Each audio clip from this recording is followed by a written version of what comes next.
आज हमारा टॉपिक मासा का सेकंड पार्ट होगा।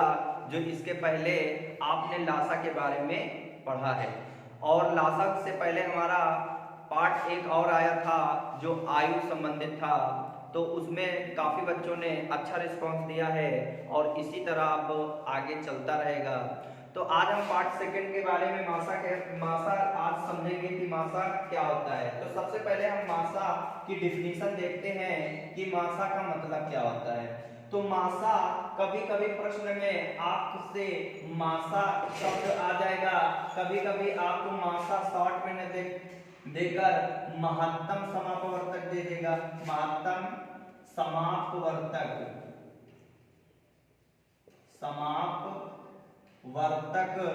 और कभी कभी इसको HCF दे देगा, HCF मतलब हाईएस्ट कॉमन फैक्टर, और कभी कभी GCF शब्द दे देगा, ग्रेटेस्ट कॉमन फैक्टर।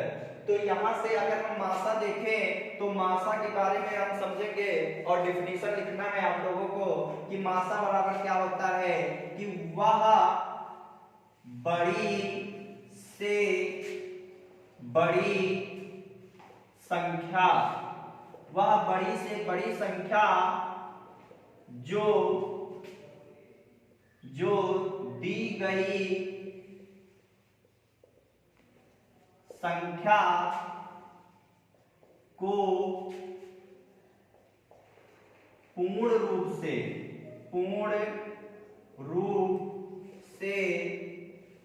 भाज्य कर दे उसे महत्तम समापवर्तक कहते हैं। तो कहने का मतलब है कि अगर मासा जो है तो मासा जो वह होगी जो बड़ी से बड़ी संख्या को पूर्ण रूप से भाज्य करेगी। तो वह बड़ी से बड़ी संख्या जो होगी वो दी गई संख्या को पूर्ण रूप से भाज्य कर देगी। तो यहां से जैसे मैंने कहा कि 8 और यहां पर दे दिया जाए 4 और दे दिया जाए आपको 16। इसमें आपसे कहेगा कि बताओ इसका मासा क्या होगा, बताओ इसका मासा क्या होगा। तो 8 4 16 का मासा, तो इसका मतलब मासा का एक और फंडा याद कर सकते हो कि वह अंक जो दी गई संख्या में कॉमन हो, जो दी गई संख्या में कॉमन हो वही हमारा मासा कहलाता है। और मासा को करने का तरीका सभी लोग जानते हैं कि हम प्रत्येक का फैक्टर अलग अलग करते हैं। तो 2 का अगर 2 से 8 काटेंगे, 2 चौको 8 और 2 दूना 4, फिर 2 एकम 2, इसका मतलब पहले का फैक्टर होगा 2 गुणे 2 गुणे 2। फिर इसका मतलब 4 का फैक्टर करेंगे तो इसका यहां से करेंगे 2 दूना 4, 2 एकम 2, इसका मतलब ये आया 2 गुणे 2। फिर 16 का फैक्टर करेंगे तो 2 अट्ठे 16, फिर 2 चौको 8, फिर 2 दूना 4, फिर 2 एकम 2। तो यहां से इसका फैक्टर 2 गुणे 2 गुणे 2 गुणे 2। अब जो जो इसमें कॉमन तीनों में होता है वही हमारा क्या कहलाएगा, मासा। अगर 2 यहाँ है तो 2 यहाँ पर भी है तो 2 यहाँ है, तो हमारा मासा इसका 2 हो जाएगा। अब 2 यहाँ पर भी है, 2 यहाँ है, 2 यहाँ है, कॉमन 2 बार 2 है, लेकिन अगला 2 है लेकिन इसमें नहीं है, इसमें है। तो अगर एक में भी अगर चूक गया तो वो हमारा नहीं लिया जाता है। तो 2 और 2 का क्या हो जाएगा, 2 दूनी 4। तो ये हमारा इसका मासा होगा 4। तो 4 इस देखो 4 दूनी 8, 4 देखो 4 एकम 4, 4 से देखो 4 चौको 16, मतलब वह बड़ी से बड़ी संख्या 4 है जो दी गई संख्या को पूर्ण रूप से भाज्य कर रही है। तो अब इतना ये सब आपको नहीं करना है, आपको सिर्फ क्या करना है कि यहाँ पर सिर्फ छोटा अंक ले लो और उसी का फैक्टर करो। तो छोटा अंक हमारा इसमें क्या है, इसमें छोटा अंक हमारा सिर्फ 4 है। तो 4 का हम अगर फैक्टर करें तो यहाँ पर होगा 2 दूनी 4 होगा और 2 एकम 2। और इसमें जो गुणज लेते हैं वो हमेशा ये वाले लेते हैं जो गुणनखंड हो चुके हैं। तो इसका मतलब 4 का 1 2 4 ऐसे 3 ही गुणनखंड हो सकते हैं 4 के, जो 4 को पूर्ण रूप से भाज्य कर दें। अगर मैं देखो 1 4 का, फिर 2 दूना 4, फिर 4 एकम 4। अब इन्हीं में से ऐसा एक हमारा छुपा हुआ है आंसर, जो इन्हीं में से हमारा उत्तर है। तो देखेंगे तो हमने पढ़ा है कि सबसे बड़ी से बड़ी संख्या, मान लिया हमारा उत्तर 4 है, तो बड़ी से बड़ी 4 है, तो 4 देखते हैं क्या इसमें काट रहा है। 4 दूनी 8, 4 एकम 4, 4 चौको 16। इसका मतलब हमारा पहला ही मिल गया, उत्तर हमारा वही 4 हो गया, जो दी गई संख्या को पूर्ण रूप से भाज्य कर दिया। तो हमारा उत्तर क्या हो जाएगा, 4 हो जाएगा। फिर इसके बाद एक प्रश्न देंगे, फिर वो आपको स्वयं करना है।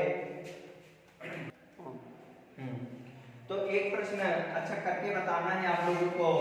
प्रश्न है 42, 63 और 140 का महत्तम समापवर्तक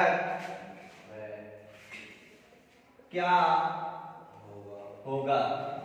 ठीक, तो अब यहाँ पर ऑप्शन ए ऑप्शन आपको दिए हैं 21, डी ऑप्शन आपको दिए हैं 14, सी ऑप्शन आपको दिए हैं 21, 7 हो गया, और डी ऑप्शन आपको दिए हैं 9। अब अगर कभी भी आपको अगर ऑप्शन देगा, क्योंकि प्रश्न करोगे तो ऑप्शन जरूर देगा, तो पेपर में जब भी ऑप्शन आपको मिल जाए तो सबसे बेटर तरीका होता है कि ऑप्शन से करना, क्योंकि महत्तम पूछा है तो ये सारे आंसर ही महत्तम होंगे। और महत्तम की डिफिनीशन आपको अभी अभी पता हुआ है कि वह संख्या, बड़ी से बड़ी संख्या जो दी गई संख्या को पूर्ण रूप से भाज्य कर दे, उसे ही हम क्या कहेंगे, महत्तम समापवर्तक कहेंगे। तो अगर हम बड़े से बड़ा देखें 21, तो 21 दूना 42 और 21 तिया 63, क्या 21 से 140 कटेगा? 21 से 140 नहीं कटेगा, तो इसका मतलब ये उत्तर हो ही नहीं सकता। फिर इसका मतलब 14 अगर देखें तो 14 से 42 63 आता ही नहीं है, तो 7 छंग 42, 7 9 या 63, और 7 से 14, 7 दूनी 14, इसका मतलब आगे जाने की जरूरत ही नहीं है, हमारा आंसर 7 हो गया। आप ऑप्शन से तुरंत से कर दोगे। एक प्रश्न ओके, तो अगला प्रश्न देखो, एक रूल होता है लासा गुणे मासा बराबर पहली संख्या इंटू दूसरी संख्या। ये आपका छोटा सा रूल होता है, और इस पर हर बार एक ना एक प्रश्न आ जाता है, तो इसको नोट करके आपको करना है। तो इसी पर एक प्रश्न लिख लो। तो लिखना है कि यदि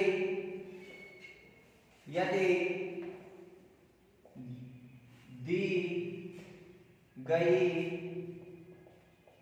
संख्याओं का लासा 4200 तथा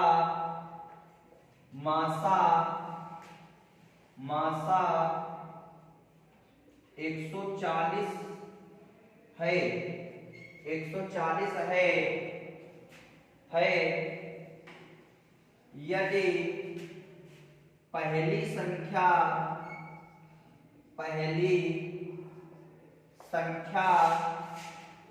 पहली संख्या 630 हो, तो दूसरी संख्या ज्ञात कीजिए।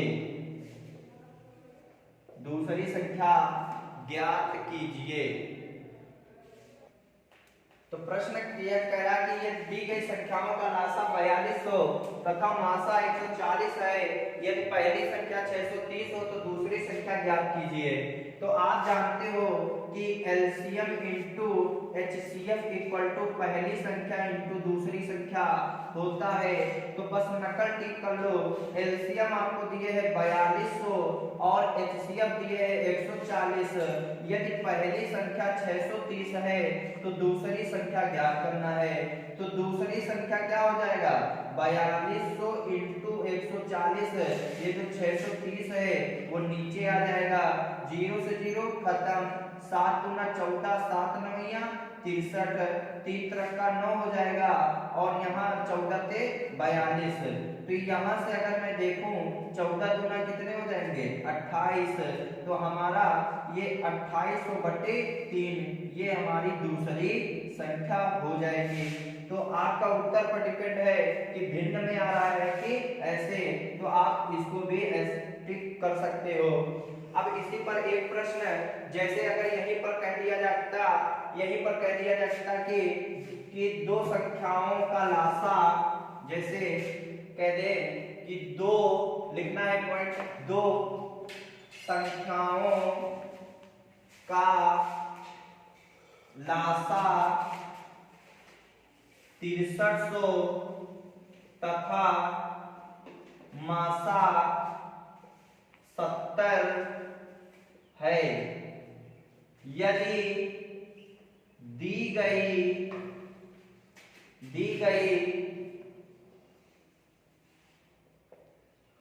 संख्याओं में पहली संख्या 90 है तो दूसरी संख्या